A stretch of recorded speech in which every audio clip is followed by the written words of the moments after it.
नमस्कार शेतकरी मित्रांनो, मी आकाश काशीद आज आपल्यासाठी घेऊन आलो आहे टॉर्नेडो स्प्रेअर कंपनीचे टॉर्नेडो 400 लिटर हे मॉडेल।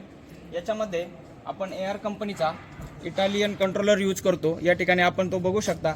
त्याचप्रमाणे ही टोबार ॲक्सिसमध्ये ही आपण धुरी यूज करीत असतो। याच्यामुळे याचा उपयोग असा होतो की ट्रॅक्टर आणि ब्लोअर सोबतच फिरण्यामध्ये मोठा रोल असतो। त्याचप्रमाणे आपण या ठिकाणी बघू शकता, आपण हा इटालियन फिल्टर या ठिकाणी वापरलेला आहे आणि हा कोमेट कंपनीचा इटालियन डायफ्राम पंप 73 LPMचा डायफ्राम पंप आपण वापरलेला आहे। त्याचबरोबर HDP मटेरियलपासून बनवलेली टँक या ठिकाणी आपण बघू शकता। या टँकमध्ये 2 टँक मिक्सर येतात, ते आतमध्ये या ठिकाणी लावलेले असतात। त्याचप्रमाणे स्टेनलेस स्टीलची सेल असेंब्ली या ठिकाणी आपण वापरलेली आहे आणि हे PJET कंपनीचे अमेरिकन नोझल आपण या ठिकाणी वापरलेले आहेत। त्याचप्रमाणे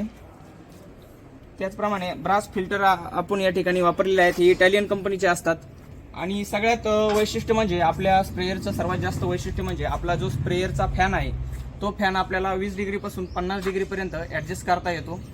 तो एका सिंगल स्पॅनर आपण प्रत्येक स्प्रेयर सोबत देत असतो। याने आपण पाठीमागून म्हणजे काय सेल वगैरे खोलण्याची गरज नसते आपल्याला।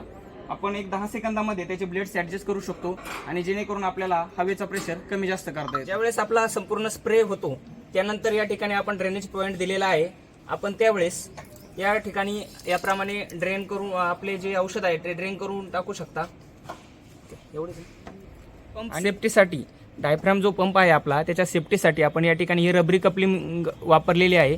या रबरी कपलिंगचा उपयोग असा होतो की जी डायफ्राम पंप आपला आहे त्याला जे झटके वगैरे बसत असतात ते ह्या रबरी कपलिंगमुळे एकही झटका वगैरे बसत नाही आणि आपला जो डायफ्राम पंप आहे त्याचा मेंटेनन्स वगैरे आपल्याला काही येत नसतो। या व्यतिरिक्त अधिक माहितीसाठी आपण कॅप्शनमध्ये दिलेल्या कॉन्टॅक्ट नंबरवर कॉल करून माहिती घेऊ शकता। धन्यवाद।